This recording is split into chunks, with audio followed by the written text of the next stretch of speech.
صباح الخير أعزائي المتابعين، إن شاء الله تكونون بخير وصحة وسلامة. اليوم طبختنا من المطبخ اليمني اللي هو المندي. المكونات اللي راح استخدمها عندي لحم الدجاج، إذا تحبين لحم تخلين تقدرين، بس أنا أشوفها بلحم الدجاج أطيب تجي. عندي الرز، وعندي هذه البهارات اللي راح استخدمها. البهارات اللي راح استخدمها عندي ورق غار، عود قرفة، ليمون هذا المجفف، عندي قرنفل وهيل، 8 قطع قرنفل و8 حبات هيل. طبعا هون عندي ثوم 4 فصوص ثوم. هذه المكونات هذول راح اخليهم مع سلق اللحم. بس اول شيء راح اسلق اللحم واشيل الزفرة، وبعدين اضيف هذول المكونات، وبعدين بقية البهارات. بالنسبة للجزر والبصل هذا راح اطبخه مع الرز. طبعا هون راح اعمل عندي الخلطة تبعت البهارات. عندي هون بهارات مندي، راح اخلي معلقة اكل.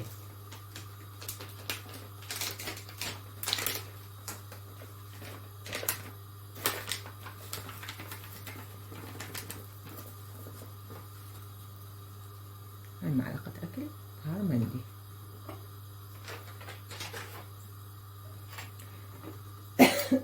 عفوا. راح اخلي نص معلقة اكل زنجبيل.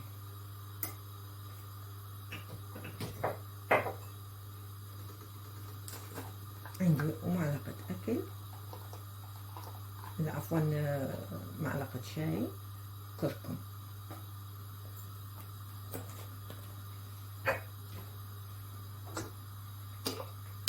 وعندي تقريبا هيك فلفل اسود، لان هون عندي بهارات كثيرة من المندي، فحتى ما يصير حادق كثير. هذول كلهم الخلطة هذه اضيفها بعد ما اللحم يغلي، وقبل ما يستوي يعني على الاخر، قبل بربع ساعة اضيف هاي البهارات، اخلطها مع بعض بهذا الشكل واضيفها على اللحم. طبعا بالنسبة للحم في ناس تعمله بالفرن تشويه مع يعني الطبخة كاملة هي والرز سوا بالفرن.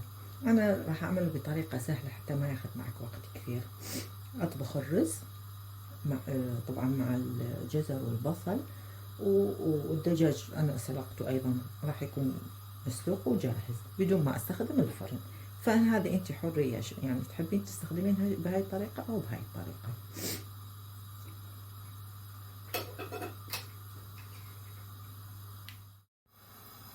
مثل ما تلاحظون اعزائي المتابعين، شوفوا الورقة كيف صارت.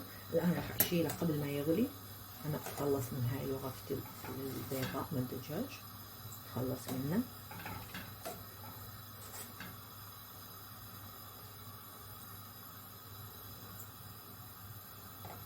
واخلي الفصوص الثوم والقرفة وورق الغار، هاي المواد اللي حكيت عنها قبل شوي كلها مع بعض.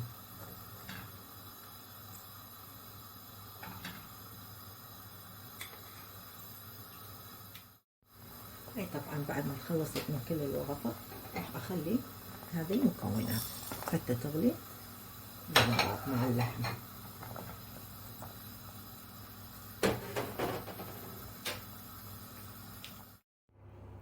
مثل ما تلاحظون اعزائي المتابعين، راح اضيف الملح. تعرفون الدجاج ما يحتاج وقت كثير بالسلق. هذا الملح،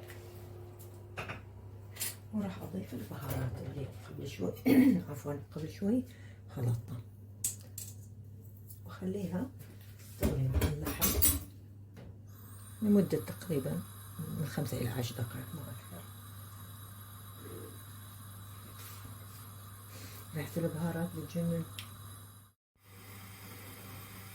مثل ما تلاحظون أعزائي المتابعين، الآن راح أخلي زبدة، أو أنت إذا تحبين زيت إذا تحبين. طبعا أنا هون هاي البصلة فرمتها بهذا الشكل، والجزر برشته، وراح أقليهم بالزبدة، وبعدين أخلي الرز. طبعا الرز أنا نقعته صار له ساعة.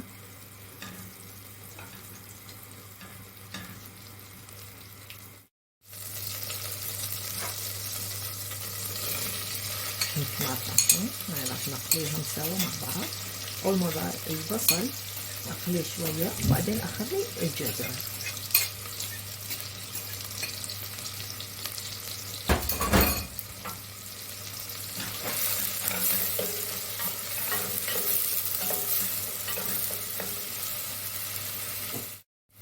طبعا أروح أخلي الجزر.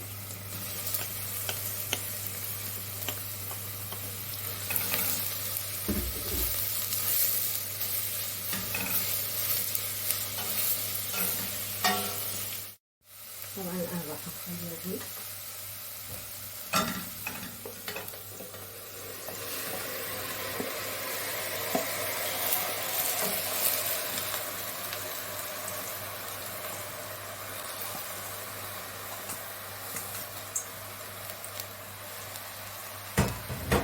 أقلب شوي.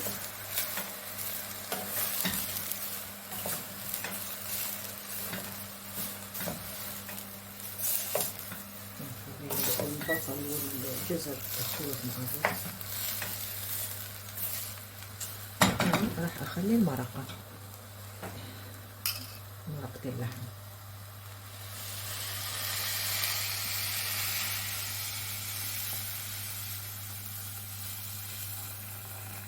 طبعا كل واحد يعني انت تعرفين حسب الرز تبعك، يعني يحب مي ما يحب مي.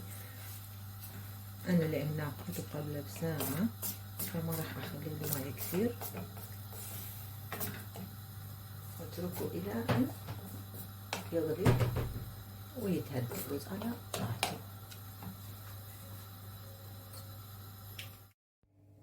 الآن راح نعمل عندنا الصلصة اللي هي صلصة الداقوس. المكونات مالتها عبارة عن طماطم وبصل وفصين ثوم.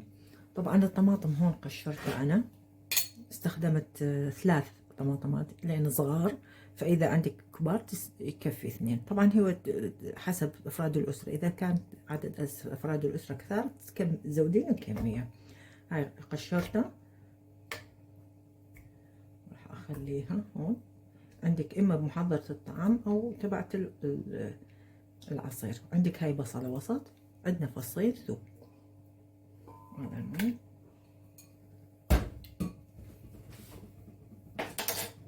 هاي البصلة أيضا.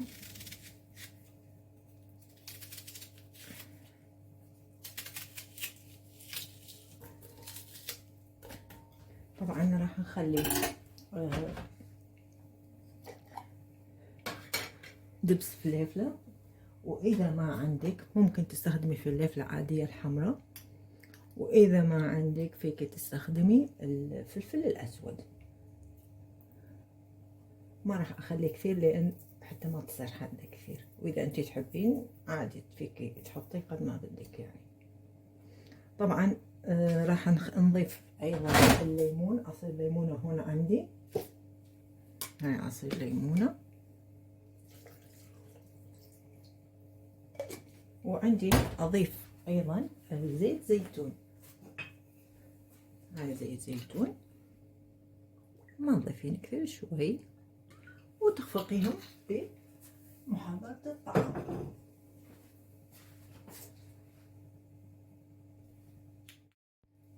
طبعا الملح أيضا، خلي ملح.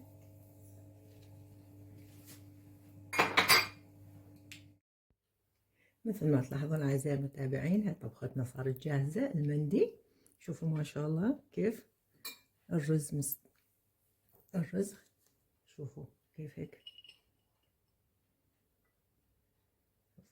وهذا عندي الصلصة الداقوس.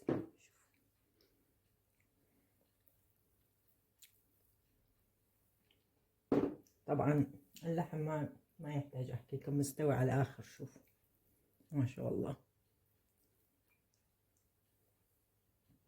خلينا نذوق. بسم الله.